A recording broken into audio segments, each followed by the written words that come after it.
کوئی بامعنی جملہ نہیں لکھ سکتا، یہ جانتا ہے، لیکن مجھے آنا تھا اور مجھے کچھ کہنا تھا۔ اب یہ جو کچھ بھی ہے یہ کچھ پرانی سطریں ہیں، کچھ نئی ہیں، انہیں جمع جوڑ کے لایا ہوں۔ تو یوں ہے صورتحال کہ علیم ایک سرکش، سرشور، پیکار طلب اور مردم آزار روح کا نام ہے جو انسانوں سے الجھتی پھرتی ہے۔ اس کی زبان میں زہر ہے، اور جب وہ اپنی زبان کا زہر دوسروں کی سماعت میں گھول نہیں پاتا تو اس کی کنپٹی میں درد ہونے لگتا ہے، ایسا درد کہ جان کے لالے پڑ جائیں۔ اس کی شخصیت میں خنجر کی سی تیزی اور تلوار کی سی کاٹ ہے کہ جو بھی سامنے آیا وہ دو نیم ہوا۔ پر یہ بات کون جانتا ہے کہ وہ سامنے کا دشمن اور پیچھے کا دوست ہے؟ سامنے والا اپنے آپ کو اس سے غیر محفوظ پاتا ہے، مگر اس سے اگر کوئی غیر محفوظ ہے تو وہ خود ہے۔ وہ اپنی شہرک سے اپنا خون پیتا ہے، وہ اپنی شہرک سے اپنا خون پیتا ہے۔ کھری شخصیت اور سچی شاعری کا خوش اخلاقی سے نہیں، تہذیب نفس کھری شخصیت اور سچی شاعری خوش اخلاقی سے نہیں، تہذیب نفس سے پیدا ہوتی ہے، اور تہذیب نفس میں نفس بھی شامل ہے اور نفس کشی بھی۔ وہ یہ نقطہ سمجھ گیا ہے کہ کہاں جان سے گزرنا ہے اور کہاں جان کو آنا ہے۔ وہ یہ نقطہ سمجھ گیا ہے کہ کہاں جان سے گزرنا ہے اور کہاں جان کو آنا ہے، اور وہ یہ دونوں کام پوری تندہی سے انجام دیتا ہے۔ اپنے سینے میں خنجر اتارنے والا ہاتھ خود اسی کا ہاتھ تھا کہ وہ یہ حق بھلا کسی دوسرے کو دینے والا کب ہے۔ اور میں سوچتا ہوں کہ وہ حساب کتنا سخت تھا جو اس نے لمحہ لمحہ اپنے آپ سے لیا۔ وہ ایک ایسا شخص ہے جس نے اپنے آپ کو کبھی کوئی رعایت نہیں دی۔ اس نے اپنے آپ پر سامنے سے بھی وار کیا ہے اور پیچھے سے بھی۔ علیم نے اپنے ساتھ مجھ سے بھی خون تھکوایا ہے کہ میں اس کا یار تھا۔ پشکن نے اپنے شاعر سے جو بات کہی تھی وہی بات میں علیم سے کہتا ہوں، اور وہی بات وہ خود بھی اپنے شاعر سے کہتا رہا ہے۔ کوئی اقتباس شروع، کوئی اجر طلب نہ کر، اس لیے کہ تیرا اجر تیرے سوا کوئی بھی نہیں دے سکتا۔ تو خود ہی اپنے بارے میں داوری اور فیصلہ دہی کرنے والا ہے کہ تیرے بارے میں کوئی بھی تجھ سے زیادہ سخت گیر نہیں ہے۔ اے مشکل طلب شاعر، کیا تو اپنے کام سے راضی ہے؟ کیا تو اپنے دل کو خرسند پاتا ہے؟ اگر ایسا ہے تو پھر بھلا اس کی کیا پرواہ ہے کہ لوگ تجھ سے دشمنی رکھتے ہیں، تجھے برا بھلا کہتے ہیں۔ احمقوں کو اس عبادت گاہ کی دہلیز پر تھوکنے بھی نہ دے، احمقوں کو اس عبادت گاہ کی دہلیز پر تھوکنے بھی نہ دے جس کی محراب میں تیرے کمال فن کی آگ شعلہ زن ہے۔ یہ مجھے ایک بات یاد آئی کہ علیم سے میرے ایک جھگڑا یہ رہا کہ یار تو ترقی پسند کیوں نہیں ہے؟ تو وہ یہ کہتا ہے کہ تو سکہ بند انداز سے سوچتا ہے، جبکہ واقعہ یہ تھا کہ جب بھی عوامی اسٹیج سجے ہیں تو علیم ہمارے ساتھ پایا گیا ہے۔ تو ایک دن مجھے بات یاد آئی 2 برس پہلے، پشکن کے حوالے سے 2 برس پہلے میں اور سفت بھائی کہیں جا رہے تھے تو شاعروں کا ذکر تھا، تو سفت بھائی کہنے لگے کہ صاحب یہ خوب کہتا ہے علیم۔ میں سفت بھائی آپ علیم کی تعریف کر رہے ہیں؟ تو مجھے غصہ بھی آیا، خوشی بھی ہوئی، کچھ خوشی بھی ہوئی، ملال بھی، یہ کیا؟ تو علیم کا معاملہ یہ ہے کہ علیم سکہ بندی سے اور لیبل لگانے سے ہمیشہ ایک مختلف شخصیت کا مدعی رہا ہے، اور وہ ہمارے کو قبیلے کا آدمی، میرا آدمی ظاہر ہے، سیدھی بات ہے۔ شاعری میں علیم کا ورود ایک فتنے کا ظہور تھا۔ اس کی ذات ایک ماجرا خیز اور پیکار طلب ذات ہے، مگر میں اسے ذات کا شاعر نہیں کہوں گا جیسا کہ شہر میں سمجھا جاتا ہے۔ میں اسے ہیجان ذات کا شاعر کہوں گا، اس معنی میں کہ اس کی شاعری کا سرچشمہ ہیجان ذات ہے، جیسے کائنات کا سرچشمہ ہیجان وجود ہے۔ میرا جی چاہتا ہے کہ ہیجان ذات کے لیے تخلیقی اصل کے معنی میں ایک اور لفظ، ایک اور ماجرا ناک لفظ بھی استعمال کروں، یعنی عشق۔ اچھا، ہیجان ذات اپنے اندر سمٹنے کا عمل نہیں ہے، بڑھنے کا عمل ہے، پھیلنے کا عمل ہے، پھیلانے کا عمل ہے، مگر اس ہیجان ذات سے جو شاعری صورت پذیر ہوئی ہے وہ ہیجانی نہیں ہے، کہ ہیجان دراصل اس کی شاعری کے وجود کی قوت ہے، صورت اور معنویت نہیں۔ اس کی شاعری صورت میں رنگ ہے اور معنی میں تلاش رنگ، اس کی شاعری صورت میں رنگ ہے اور معنی میں تلاش رنگ۔ یہ تلاش رنگ وصال میں فراق و فراق میں وصال کا سفر ہے۔ وہ شاعری ہی نہیں بلکہ شاعر کے اندر کا وہ شیطان بھی ہے جسے شعور کی سب سے زیادہ بدنام اور سرگرم سچائی کا استعارہ کہا جائے، اور اس کی شاعری کے سوا وہ الوہی شیطنت بھی ہے جو بطون ذات سے ماورا کی طرف ہجوم کرتی ہے۔ اور ایک نئے خیال اور نئے جمال کو اپنی گرفت میں لے کر بطون ذات کی طرف پلٹاتی ہے۔ اس عمل میں کسی مسلک، کسی نظریے یا کسی مکتبہ فکر کا حوالہ اس کے نزدیک بے معنی ہے، جبکہ میرے نزدیک بامعنی ہے۔ اس نے ایک نقطہ دریافت کیا ہے، اور وہ یہ ہے کہ ادب دعویٰ کرتا ہے، دلیلیں پیش نہیں کرتا، کہ ادب تخلیق ہے اور تخلیق خدا اور اسرائیلیوں کے خداوند یہوہ نے اپنے لیے جو کہا ہے وہ یہ ہے کہ وہ جو ہے سو ہے۔ اور علیم نے بھی ایک ایسی بات کہی ہے کہ جیسا بھی ہوں میں اپنی ہی صورت میں ہوں علیم۔ یہ جیسا بھی ہونے کا شعور اس سے کہیں بڑی جواب دہی چاہتا ہے، یہ جیسا بھی ہونے کا شعور اس سے کہیں بڑی جواب دہی چاہتا ہے جو فرد اپنی ذات سے خارج میں قبول کرتا ہے۔ اس حالت میں ہونے اور نہ ہونے کی ساری ذمہ داری خود اٹھاتا ہے۔ راستہ دکھانے والا کوئی نہیں ہے، امید دلانے والا کوئی نہیں ہے۔ انبوہ میں جان لیوا تنہائی ہے، اور اس تنہائی کو آباد کرنا خود تمہارا کام ہے۔ یہ وجود میں عدم اور عدم میں وجود کے معنی تازہ کی ایجاد ہے۔ یہ ماورائے ذات کو اپنے طور پر اپنے نفس میں خلق کرنا ہے۔ یہ ماورائے ذات کو اپنے طور پر اپنے نفس میں خلق کرنا ہے۔ اس کی معاملت ماورا یا غیر ذات سے اسی طرح کی معاملت ہے۔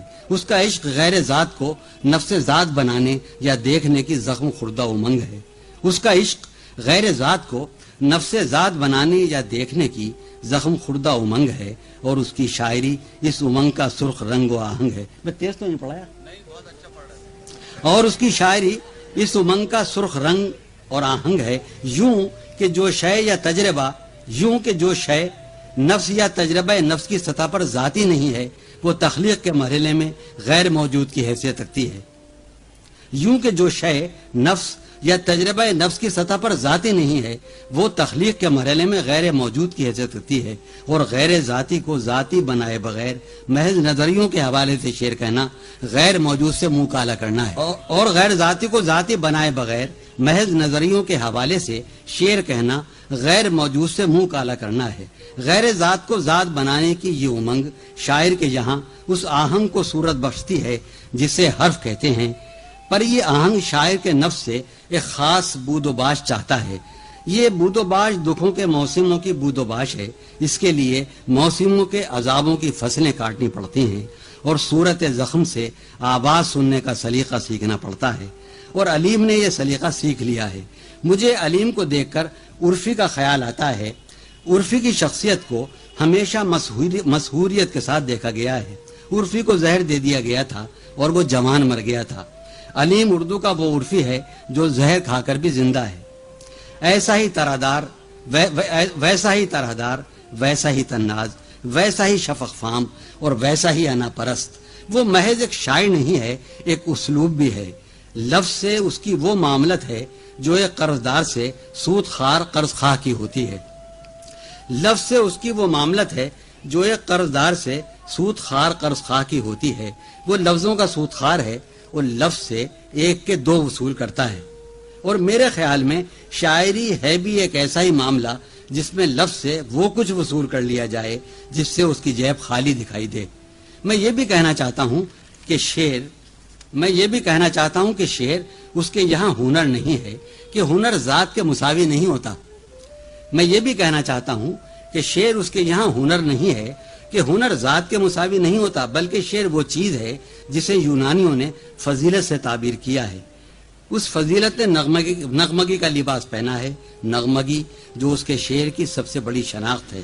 اس کی تمام غزلوں میں گائے جانے کی جو بے پناہ صلاحیت پائی جاتی ہے، وہ اس نسل کے کسی بھی شاعر کی غزلوں میں نہیں پائی جاتی۔ اس کا شعر احساس جمال کی انفرادیت پسند روح کا نغمہ ہے جو ذات اور کائنات میں آواز کا رشتہ قائم کرتا ہے۔ میں نے ہیجان ذات کے لیے ایک خاص سیاق کلام میں ابھی عشق کا لفظ استعمال کیا تھا۔ علیم اپنی بنیاد اور نہاد میں عشق، غیر مشروط اور غیر مدلل عشق کا آدمی ہے۔ اس کے نزدیک عشق کی سب سے بڑی دلیل خود عشق ہے۔ اور اس نے مجھے ہر لمحہ اور ہر نفس یہی تعلیم دی کہ اے یار عشق اختیار کر۔ یاد دارم کہ شام گاہاں کہ باد عطر بیز در ودش بود وہ ساغر میں در گردش عبید اللہ العلیم بامن گفت یارا خدارا عشق بیاموز عشق بورز گفتم یارا جگر فگارا تو عشق چه یافتی کہ مرا این اندرز می دهی جوهر ذات من عقل است و عقلا نیست مرا با عشق چیکار کار من از کار تو صاف تر است تو خداداری وہ من خدارا وہ حتی خدرا ہم ندارم غرض علیم میرا معلم عشق تھا اور میں ایک بدشوق طالب علم جب میں نے دیکھا کہ علیم کے قریب رہ کر میرے اندر بھی عشق اور خود سپاری کے جراثیم پیدا ہوتے جا رہے ہیں تو میں نے اس شہر سے فرار اختیار کیا اور یہاں سے جا کر علیم کو ایک خط لکھا. اب وہ حضرت اب آپ وہ خط سنیے. جی سنا دوں یا نہیں؟ سناؤں. جانے کب کی بات ہے، 67 کی کب. غرض علیم میرا معلم عشق تھا اور میں ایک بدشوق طالب علم جب میں نے دیکھا کہ علیم کے قریب رہ کر میرے اندر بھی عشق اور خود سپاری کے جراثیم پیدا ہوتے جا رہے ہیں تو میں نے اس شہر سے فرار اختیار کیا اور یہاں سے جا کر علیم کو ایک خط لکھا. اب وہ حضرت اب آپ وہ خط سنیے. جی سنا دوں یا نہیں؟ سناؤں. جانے کب کی بات ہے، 67 کی کب کی. میں ہوٹل میں کہیں تھا، 11 دسمبر 1968. اے علیم، قبلہ و کعبہ حضرت عبید اللہ علیم مدد اللہ کے نام. اے علیم، اے بہار زخم چکاں، موسم گل کی لال رنگ خزاں. اے زلیخا پناہ کشور فن، کچ کلاہ دیار دشت سخن، کچ کلاہ دیار و دشت سخن. اے غزال غزل، غزل کے شہید، آج کے چارہ ساز کل کے شہید. اے ادب آشنائے مجلس غم، اے غزال غزل، غزل کے شہید، آج کے چارہ ساز کل کے شہید. اے ادب آشنائے مجلس غم، حالت افزائے حلقہ ماتم. 9-10 محرم کو ضرور جاتا ہے پٹیل پارک. اے ادب آشنائے، میں کبھی کبھی نہیں بھی جاتا. اے ادب آشنائے مجلس غم، حالت افزائے حلقہ ماتم. اے انیس دل دل افگاراں، شاہد شاہدان شہر مغاں. وہاں سے ناشاد آ گیا ہوں میں، حیدرآباد آ گیا ہوں میں. جانے اس وقت تو کہاں ہوگا، میں نہیں ہوں جہاں وہاں ہوگا. جانے اس وقت تو کہاں ہوگا، میں نہیں ہوں جہاں وہاں ہوگا. چاندنی لے کی کھل رہی ہوگی. علیم یاد ہے وہ؟ چاندنی لے کی کھل رہی ہوگی، درد کی داد مل رہی ہوگی. چاندنی لے کی کھل رہی ہوگی، درد کی داد مل رہی ہوگی. حلقہ نقطہ پروراں ہوگا. اطہر بھائی، اسد احمد خان، راحت سعید، محمد علی ہے نا، حسن عابد، ہائے ہائے. حلقہ نقطہ پروراں ہوگا، یار یاروں کے درمیان ہوگا. ایک فضا بے وبال جاں تو ملی، ایک فضا بے وبال جاں تو ملی، کہیں مجھ سے تجھے ہماں تو ملی. بند وہ حجرے جنوں تو ہوا، چند روزہ سہی سکو تو ہوا. کرب جاں کا بہانہ جو نہ رہا، اب تو آشوب ہاؤ ہو نہ رہا. اب کہ جب میں ہوں ایک دور نشیں، اب تو وہاں فتنہ و فساد نہیں. شیر ارشاد ہو رہے ہوں گے، شیر ارشاد ہو رہے ہوں گے. زخم زخموں کو دھو رہے ہوں گے. شیر ارشاد ہو رہے ہوں گے، زخم زخموں کو دھو رہے ہوں گے. زخم اتھر، اتھر بھائی مرحوم، زخم اتھر مہک رہا ہوگا اور سینہ دہک رہا ہوگا. زخم اتھر مہک رہا ہوگا اور سینہ دہک رہا ہوگا. جب وہ کوچے میں جانے جہاں کے گئے، تضمین ہے ٹکڑا، سرگراں در پر سرگراں کے گئے، اس کا انجام کیا ہوا آخر؟ شام آزردگی بتا آخر. مثل باد صبا گئے تھے وہ، چند ساتھ وہاں رہے تھے وہ. ان پر وہ مہرباں ہوا کہ نہیں، کاروبار جنوں چلا کہ نہیں. اے علیم، اے نوا تراز حزیں، یار تسکین بخش و بے تسکین. تو بہت یاد آ رہا ہے آج، دل زدہ ہائے تیری سیے علاج. چارہ گر ہائے تیری بیماری، ہائے بیمار تیری دلداری. فرد یاری نبھانے والے، میرے دکھ میں کراہنے والے. فرد یاری نبھانے والے، میرے دکھ میں کراہنے والے. شعلہ سامان جذبہ جانسوز، حرم عشق کے نیاز آموز. جادہ بندگی کے تند خرام، عشق میں خود سپردگی کے امام. میری اصلاح ہے تجھے منظور، یعنی ڈھہ جائے میرا قصر غرور. نہ رہے مجھ میں خیشتن داری، ہو انا نظر ناز برداری ہو اپنی اصلاح کر رہا ہوں میں، پندگر لے بکھر رہا ہوں میں۔ ہاں مگر ایک بات کہنی ہے، پھر تیری بحث آ کے سہنی ہے، اے وفا کے مبلغ اور نقیب، اے میاں ممبر وفا کے خطیب، اے میاں ممبر وفا کے خطیب، خوئے تسلیم کے مسیح صلیب، تو نے کیا پا لیا وفا کر کے، ہاں ذرا میرا سامنا کر کے مسمار اپنا قصر انا، داور حرف تو مٹا کے بنا۔ اس شاعری کے حوالے سے بات نہیں، زندگی کے معاملات کے حوالے سے بننا مٹنا۔ کر کے مسمار اپنا قصر انا، داور حرف تو مٹا کے بنا، ناز برداریوں کے آزاری، مجھ کو بھی پند ناز برداری، یوں ہی یوسف بنا تھا دیوانے، انگلیاں کاٹ دیں زلیخا نے۔ زوجہ اولین کی بات ہے یہ۔ یوں ہی یوسف بنا تھا دیوانے، انگلیاں کاٹ دی زلیخا نے۔ دوسری ایک مثال بھی سن لے، ذکر امکان حال بھی سن لے، یعنی شیوا ہماری لیلا کا، زخم جلتا ہے دل میں فردا کا، وہی خاطر وہی خرام نہ ہو، یہ بھی اس زہر ہی کا جام نہ ہو، جس نے تجھ کو ہلاک کر ڈالا اور مجھے سہمناک کر ڈالا۔ زخم چابوں کے خون تھوکوں میں، کیسے ممکن ہے سر جھکا دوں میں ہوں یا تو ہو لازوال ہیں ہم، میں ہوں یا تو ہو لازوال ہیں ہم، خالق حسن خد و خال ہیں ہم سے ہیں اشوہائے عشق انگیز، ہم ہیں یزدان دہر خوباں خیز، ہم سے ہیں اشوہائے عشق انگیز، ہم ہیں یزدان دہر خوباں خیز۔ سن حقیقت کہاں مجاز کہاں، ہم کہاں سجدہ نیاز کہاں۔ مجھ پر لعنت بھیجیے ذکر علیم کا تھا، علیم کے وجود کی عشقاگینی، علیم کے وجود کی عشقاگینی ہی اس کے یقین اور ایمان کا جوہر ہے۔ ایک صاحب یقین اور صاحب ایمان آدمی کتنا ثابت اور سالم ہوتا ہے، اس کا اندازہ مجھے علیم ہی میں سے گزر کر ہوا۔ ایک صاحب ایمان اور صاحب یقین آدمی کتنا ثابت اور سالم ہوتا ہے، اس کا اندازہ مجھے علیم ہی میں سے گزر کر ہوا۔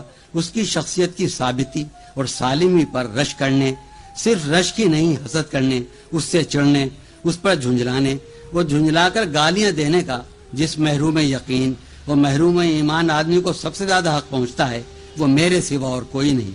شاعروں میں میرا سب سے محبوب آدمی علیم ہے، وہ مجھ سے جونیئر ہے، مگر میری شاعرانہ ذات کی توسیع میں سب سے بڑا کردار اسی نے ادا کیا ہے۔ دکھ یہ ہے کہ اب وہ مرد باصفہ بن گیا ہے۔ نصیر ترابی راوی ہیں کہ علیم پر نماز کے دوران گریہ طاری ہو جاتا ہے، اور خود موصوف نے بھی فرمایا ہے کہ میں سجدے میں رات رو رہا تھا، پوچھا نہیں اس نے کچھ نسب کا۔ میرا حال یہ ہے کہ مجھ دوزخی کو اس کے رونے پر رونا آتا ہے، میرا حال یہ ہے کہ مجھ دوزخی کو اس کے رونے پر رونا آتا ہے۔ اس نے داڑھی بھی چھوڑ دی ہے اور شراب بھی۔ میں مردود بارگاہ الہی اور مطرود حضرت سمدیت پناہی، نہ داڑھی چھوڑنے کی توفیق رکھتا ہوں نہ شراب۔ وا دریگا میں اور میرا یار جانی، ہم دونوں کتنے اجنبی ہو گئے ہیں، یار جانی لوٹ بھی آ، یار جانی لوٹ بھی آ۔